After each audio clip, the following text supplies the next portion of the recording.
Hola chicas, hoy les voy a presentar esta diapositiva en la cual vamos a conocer levemente acerca de los conceptos básicos y de un poco de historia acerca de la psicología del desarrollo infantil. Y nuestro título es El ingreso al mundo de los niños y niñas. Mi nombre, Catherine Gavilanarel, soy psicóloga, como les había comentado en la primera clase. Comenzamos. El estudio del desarrollo infantil, el entonces y ahora. Un poco de historia. El campo del desarrollo infantil se enfoca en el estudio científico de los procesos de cambio y estabilidad de los niños. Esta forma de medir se realiza de forma cuantitativa o cualitativa. Lo cuantitativo es todo lo que es cuantificable a través de números, como por ejemplo peso, estatura, talla, la circunferencia de la cabeza, que es cuando los niños van, por ejemplo, al control con la pediatra o de Chile Crece Contigo. Y lo cualitativo son cambios que no se pueden medir tan fácilmente, sino que también tiene relación con el contexto, con la estimulación, con la maduración, con la herencia, ¿cierto? Como por ejemplo la adquisición del lenguaje. Ese es un cambio que no se puede medir con una talla, no se puede medir con un peso, ¿ya? Eh, los primeros enfoques que nos invita a recorrer un poco la historia de la psicología del desarrollo infantil nos lleva a conocer a John Locke. John Locke habla acerca de la tabula rasa. ¿A qué se refiere con la tabula rasa? Como a una hoja en blanco. Lo que él refería era que los niños cuando nacían como una hoja en blanco, sin nada, y que los únicos encargados de darle conocimiento o enseñanza o aprendizaje eran los adultos que lo rodeaban. Pero ellos en sí venían sin nada. Jean-Jacques Rousseau avanza un poco más esa teoría y dice que en verdad sí traen algo, pero como puras buenas intenciones. Vienen con cosas buenas, pero que no se saben amoldar o no saben relacionarse de manera adecuada según lo dicta la sociedad. Igual imagínense que esto es alrededor del 1900, así que son teorías muy muy antiguas. Charles Darwin, el dueño de la teoría de la evolución, también participa un poco y nos hace ver acerca de la evolución del crecimiento de los niños. Él toma un diario y comienza a estudiar a su propio hijo. Y ahí puede ver cómo el niño o la niña comienza a evolucionar y a aprender. Stanley Hall es el primero en que se interesa acerca de la adolescencia, porque hasta ese minuto los niños eran niños y después pasaban a ser adultos inmediatamente como a los 13 años en lo que comenzaban a integrar el mundo laboral. Y ahí se casaban, tenían hijos, ¿cierto? Pero la adolescencia tal como la conocemos ahora no existía. Binet es el primero que avanza un poco más en la investigación científica y comienza a hacer evaluaciones, test de aprendizaje de inteligencia individual, porque ya cada vez estaban mucho más interesados en saber cómo los niños y niñas podían aprender, si era realmente la tabula rasa de la que hablaba Jean Locke. Pero John Dewey va un poco más allá y él, más que lo individual, le interesa lo social y cómo los niños tienen relación con su contexto y cómo este contexto también les enseña a los niños. James Mark Baldwin habla acerca de la naturaleza y la crianza y es aquí donde él puede mezclar no solamente lo que los niños traen por herencia, sino también la crianza que le entrega su contexto, su barrio, su familia, su educación, ¿cierto? Y respecto de la educación aparece María Montessori, una médica italiana que indaga acerca de la importancia que tiene que a los niños no se les imponga lo que tienen que aprender, sino que más bien ellos por curiosidad y por proactividad, ellos puedan aprender lo que más les interesa, creando entonces rincones de aprendizaje, donde el niño puede elegir libremente. Y eso obviamente desarrolla la creatividad y la forma de aprender es mucho más lúdica. John Watson, también muy metido en el tema de la educación, es el que habla acerca del conductismo moderno. ¿Qué es el conductismo? Nada más que entrenamiento, una forma de entrenar a los niños y niñas, entrenar en el aprendizaje, en la enseñanza, en el conocimiento. De hecho, John Watson es uno de los pioneros que habla acerca del entrenamiento, del aprendizaje, de la enseñanza y es muy estudiado en la docencia, en la psicología educacional. Finalmente, Arnold Hessel logra darse cuenta que las etapas del desarrollo de los niños están interconectadas y no son aisladas. No es que pasa una, termina eso, pasa la otra, sino que más bien en la medida en la que van atravesando ciertas edades, se van mezclando un poco las etapas y una a la otra le da como el pase, como el puente. ¿Ya? Me gustaría que cuando ustedes vayan viendo este video, vayan anotando sus preguntas para que las podamos revisar con posterioridad. Acá un dato muy importante.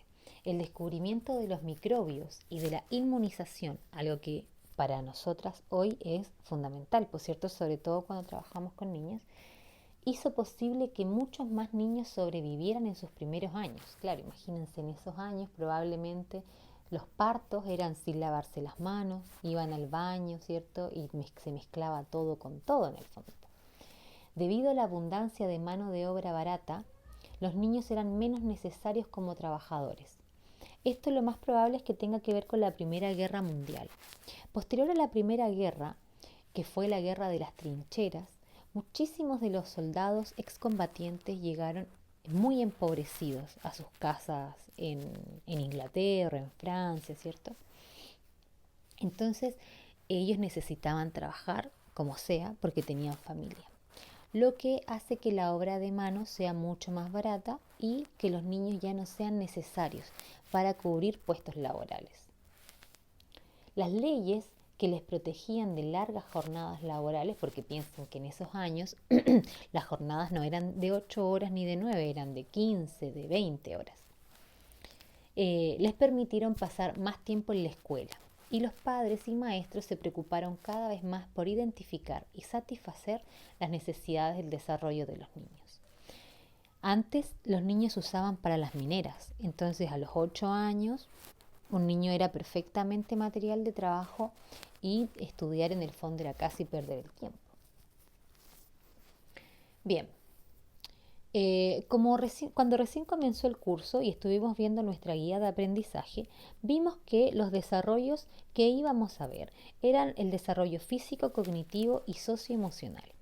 Entonces aquí vamos a verlo de manera un poco más detallada. ¿A qué se refiere el desarrollo físico? Es el crecimiento del cuerpo y el cerebro, que incluye patrones de cambio en capacidades sensoriales y habilidades motoras y de salud, o sea, todo lo que está relacionado con el movimiento, ¿ya? Del niño.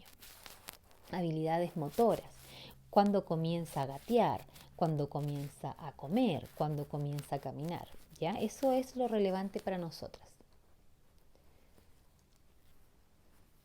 Parte de los conceptos básicos. El desarrollo cognitivo se refiere al patrón de cambio en las capacidades mentales. Lo físico tiene que ver con lo motor y lo cognitivo con lo mental, como el aprendizaje, la atención, la memoria, el lenguaje, el pensamiento, el razonamiento y la creatividad. Como se pueden dar cuenta, lo más probable es que el desarrollo físico esté relacionado muchísimo más con lo cuantitativo que habíamos visto antes, pues cierto, porque acá son capacidades sensoriales, motoras, estatura, talla, ¿ya? Y lo cognitivo, disculpen chiquillas, Y lo cognitivo, como el lenguaje, el pensamiento, el razonamiento, tiene que ver más con lo cualitativo, que son cosas que no se pueden medir con una regla, digamos, ¿ya? Por ejemplo, la creatividad, ¿cómo la medimos? ¿Cierto? Pero hay un cambio cuando el niño comienza a ser más creativo en el juego, por ejemplo, ¿ya? El desarrollo psicosocial hace referencia al patrón de cambio en emociones, personalidad y relaciones sociales. Cómo el niño pasa de ser un niño muy amoroso a tener pataleta, por ejemplo. O a cuando empieza a cambiar la personalidad durante la pubertad. O cómo comienza de hacer un juego completamente individual en la sala cuna a desarrollar juegos en grupo ya en medio menor, por ejemplo, que son cosas que a ustedes les va a tocar ver. Bien, posterior a esto, tenemos la importancia de la construcción social. ¿A qué se refiere la construcción social? Es un concepto acerca de la naturaleza de la realidad que se basa en las percepciones o suposiciones socialmente compartidas. Una construcción social está relacionada con el desarrollo, porque no en todas las sociedades el desarrollo se cumple de la misma manera. Por ejemplo, en una tribu del Amazonas, los niños no van a ser puber a los 13 años, por ejemplo, como en Chile, ¿ya? Porque en su tribu tienen suposiciones socialmente compartidas, socialmente, o sea que ellos, ¿cierto?, son los que determinan, su sociedad determina cuando un niño pasa a ser puber, a ser adolescente, a ser primera infancia. ¿Me entienden? Tiene que ver con las percepciones de un contexto, de una sociedad. Eso es un constructo social, una construcción social. Es algo que construimos entre todos. No existe desarrollo infantil y adolescencia, también es muy importante. Acá hacemos como una visión en general. No existe un momento único y definible en forma objetiva en que un niño se convierte en adolescente o en que un adolescente se convierte en adulto. Por ende, el concepto de periodos del desarrollo es arbitrario, o sea, arbitrario significa que alguien lo hace de adrede, a propósito, ¿ya? Y se adoptó con propósitos del discurso social. A esto se le denomina construcción social, que es lo que yo les decía antes, que es una idea acerca de la naturaleza de la realidad que aceptan los miembros de una sociedad en particular. En las sociedades industriales, el concepto de adolescencia es reciente.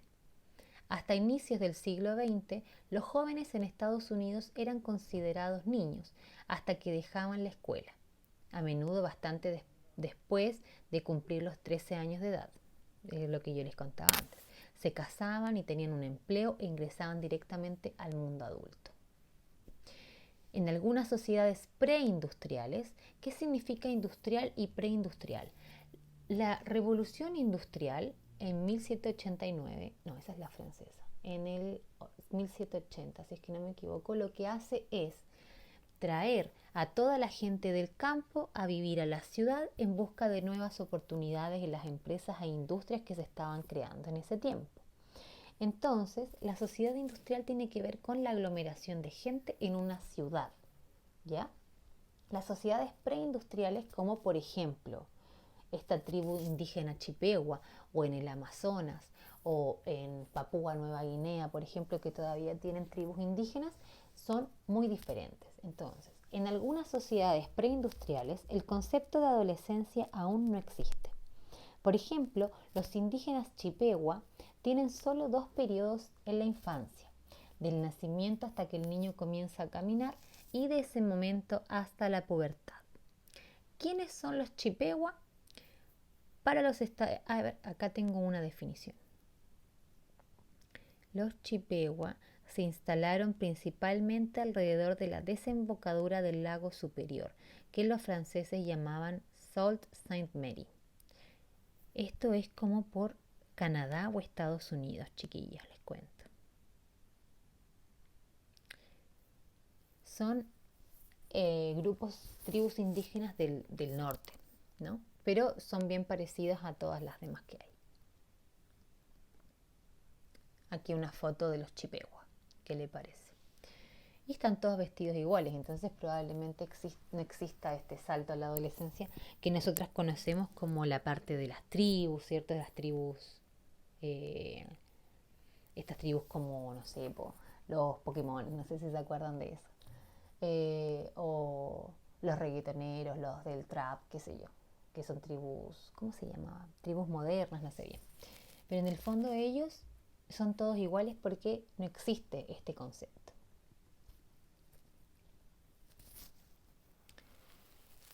Entonces, recordábamos que en las culturas preindustrializadas no existe este concepto de adolescencia y que es un constructo social cada una de las etapas que norman el desarrollo de un niño.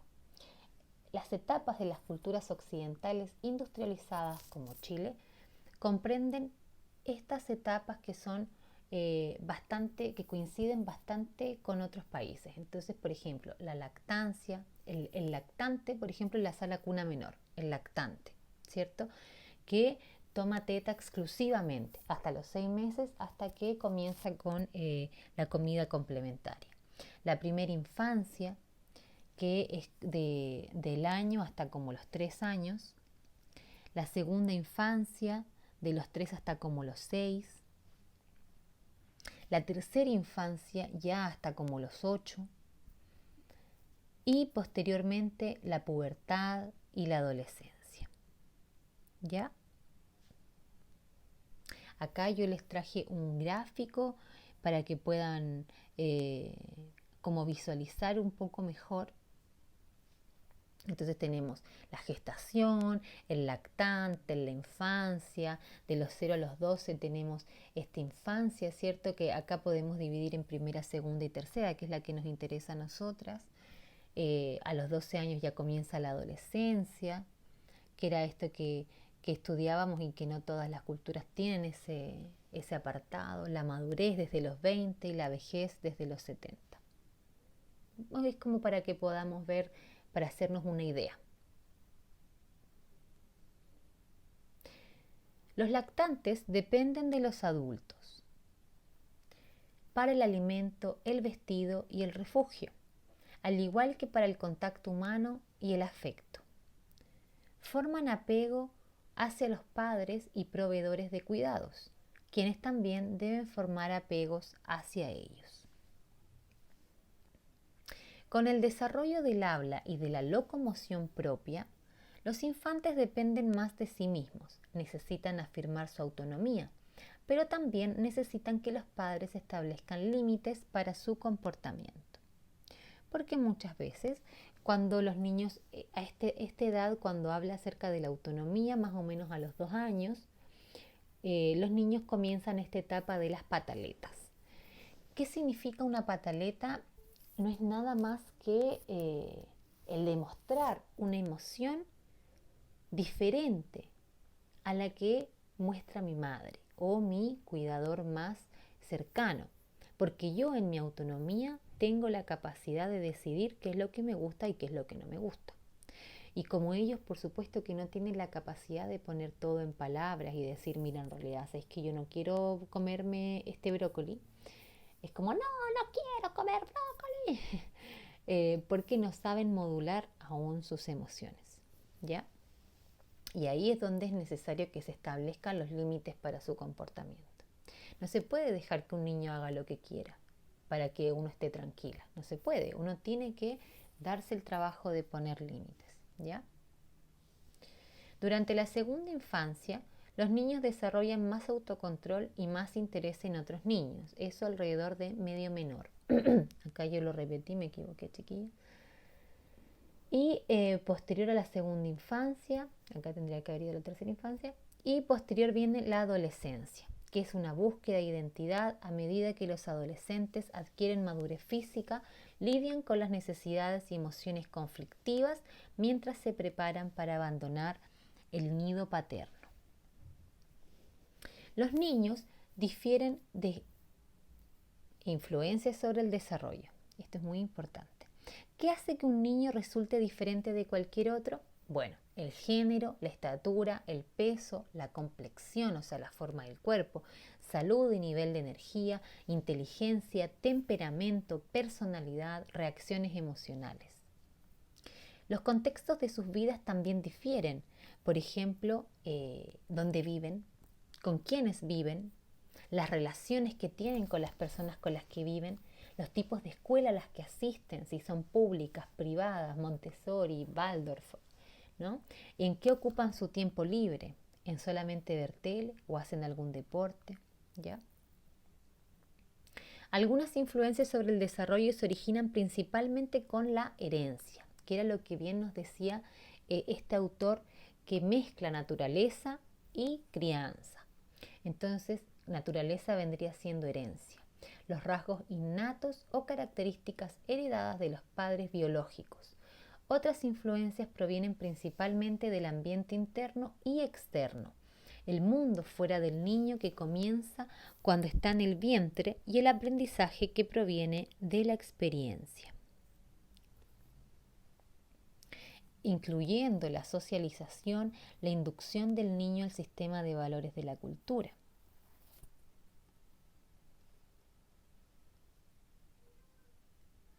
Muchos cambios típicos de la lactancia y de la primera infancia, como el surgimiento de las capacidades para caminar y hablar, están vinculadas con la maduración del cuerpo. Algo tan importante también, porque no es solamente herencia y crianza, sino también la maduración. ¿Cuánto tiempo va a tardar en desarrollar el habla, por ejemplo? O la capacidad de caminar, ¿ya? Entonces, al tratar de comprender el desarrollo infantil, es necesario examinar las características hereditarias que son únicas para cada niño. También se deben considerar los muchos factores ambientales o experienciales que afectan a los niños, en especial en contextos importantes, tales como la familia, el barrio, el nivel socioeconómico, el origen étnico y la cultura.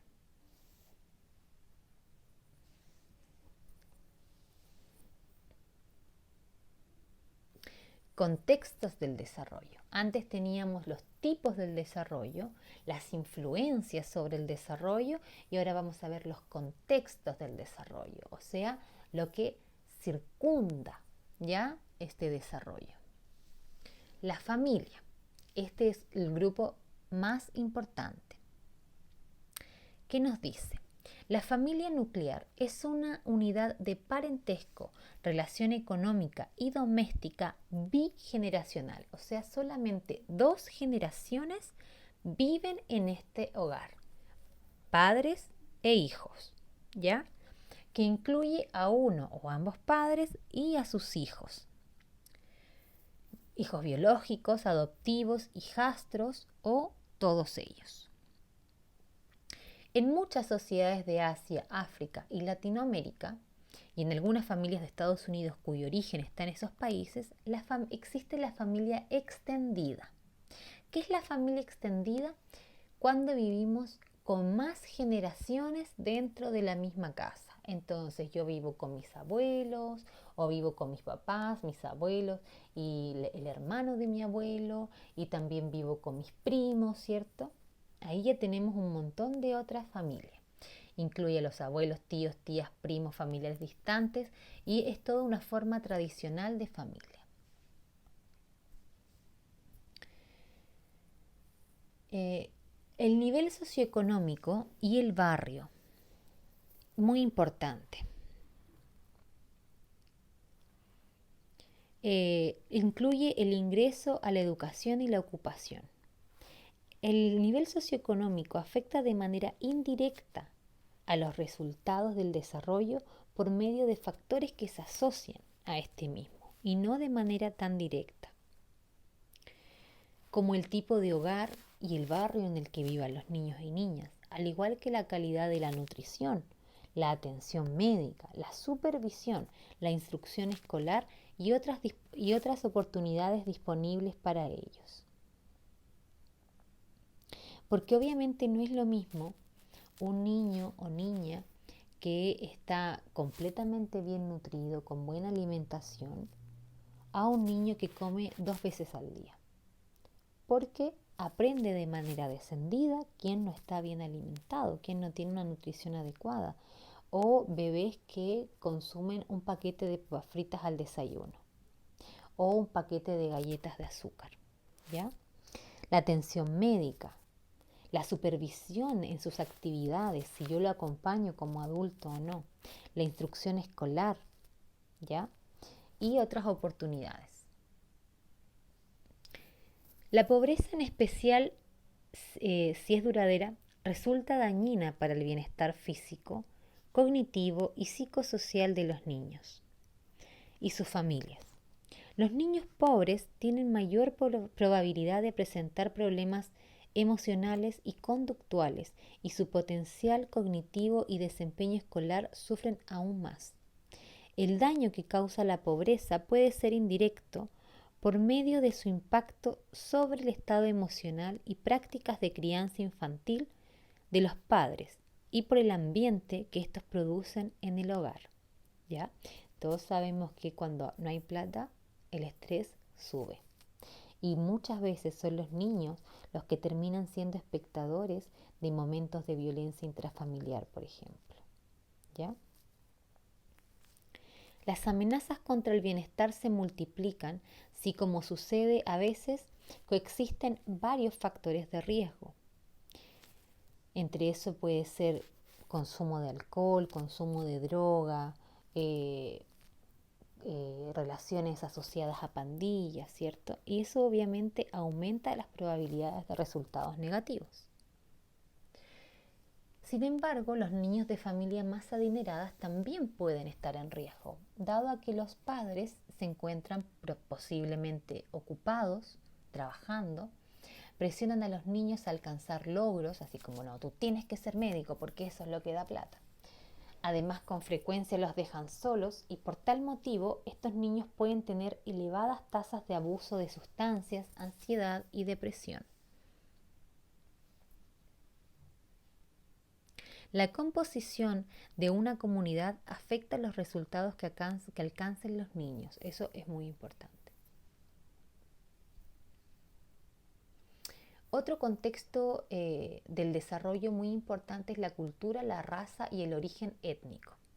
La cultura, modo tal de vida de una sociedad o grupo, que incluye costumbres, tradiciones, creencias, valores, lenguaje y productos físicos, todo lo cual constituye comportamiento aprendido que se transmite de padres a hijos.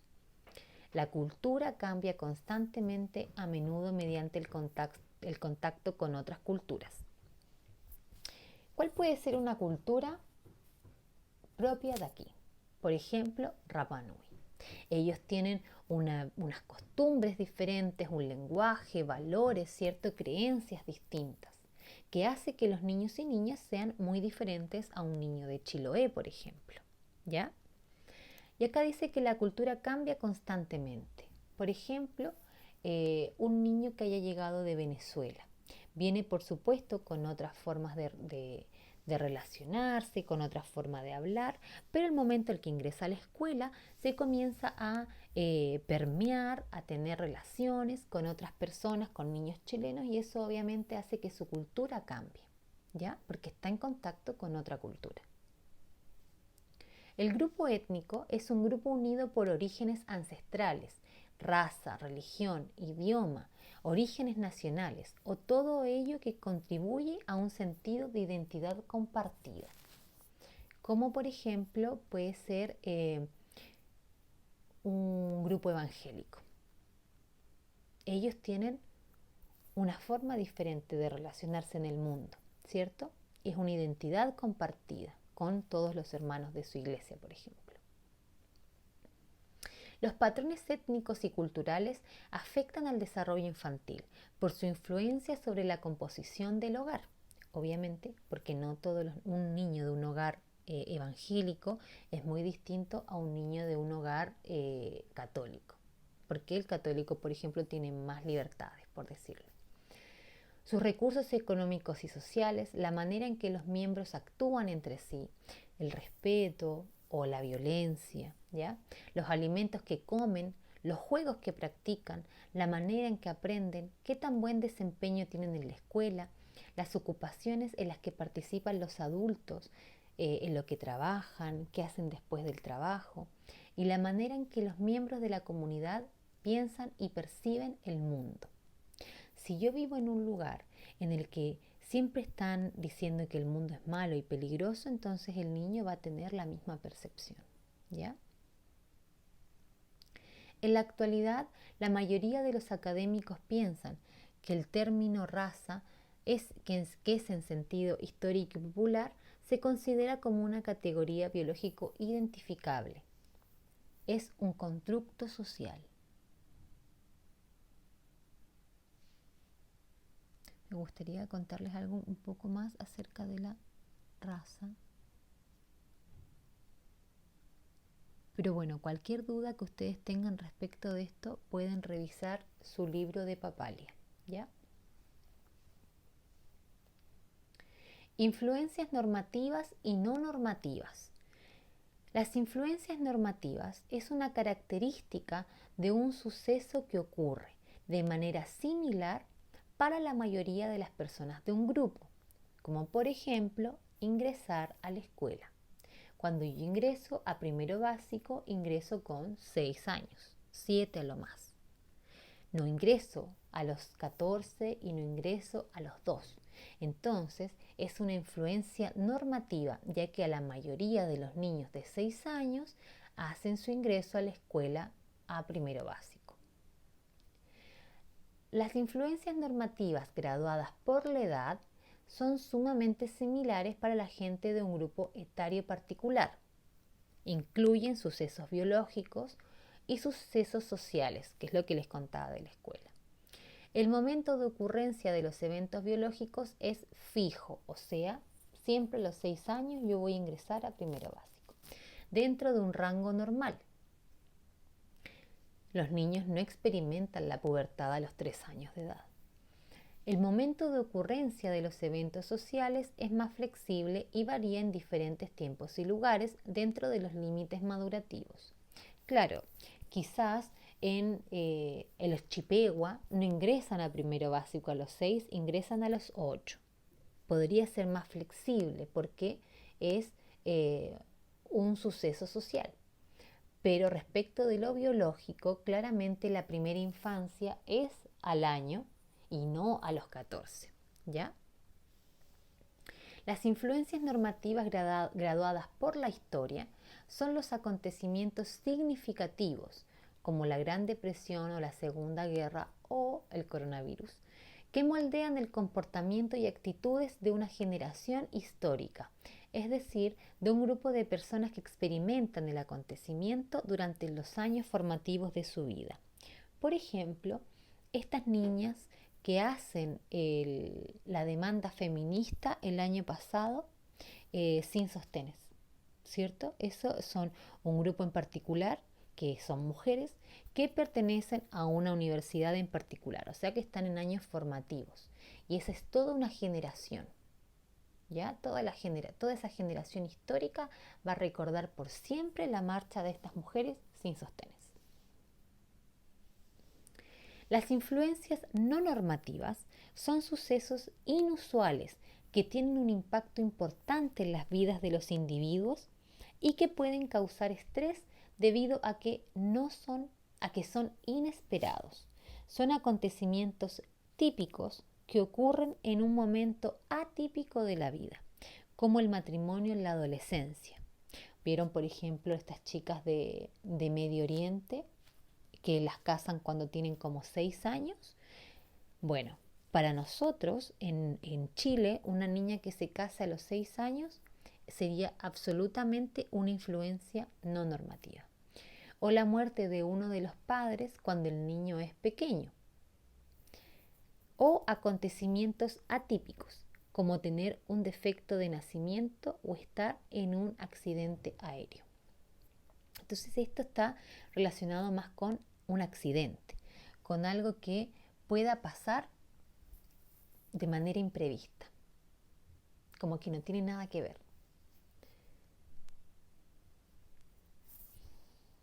Periodo de ocurrencia de las influencias, periodos críticos o sensibles. Entonces vimos tipos de desarrollo, influencias de desarrollo, contextos de desarrollo. Después vimos las influencias normativas y no normativas. Y ahora vamos a ver cuándo ocurren estas influencias. Konrad Lorenz mostró que los patitos recién nacidos seguían instintivamente al primer objeto en movimiento, fuera o no de un miembro de su propia especie. Este fenómeno se llama impronta y Lorenz creía que es automático e irreversible. La impronta es el resultado de una predisposición al aprendizaje. Esto es, de la disposición del sistema nervioso de un organismo a adquirir cierta información durante un breve periodo de tiempo, al inicio de la vida. Por ejemplo, los patitos, que pueden seguir a cualquier persona o a cualquier cosa que se mueva. Las guaguitas, cuando recién nacen, vienen con la capacidad de succionar, o sea, de tomar teta, ¿ya? Eso, ellos ya vienen con esta predisposición al aprendizaje, a aprender a tomar teta. Pero no todos tienen esa capacidad, no todos tienen esa posibilidad, porque hay veces que la mamá, por ejemplo, tiene depresión postparto y no le puede dar teta, o no sé, simplemente no aprendió. Entonces, él ya viene con esas ganas, pero finalmente puede o no cumplirlo. Ese es el periodo crítico, el inicio de la vida. Un periodo crítico, o sea, un periodo específico de aprendizaje, es un momento específico en que un suceso dado o su ausencia tiene un impacto específico sobre el desarrollo. Si no ocurre un acontecimiento necesario durante un periodo crítico de maduración, no ocurrirá el desarrollo normal. Y es posible que los patrones anormales resultantes sean irreversibles. Por ejemplo, una guagüita que vino con ganas de aprender a tomar teta, pero su mamá tenía depresión postparto, entonces no le pudo dar teta.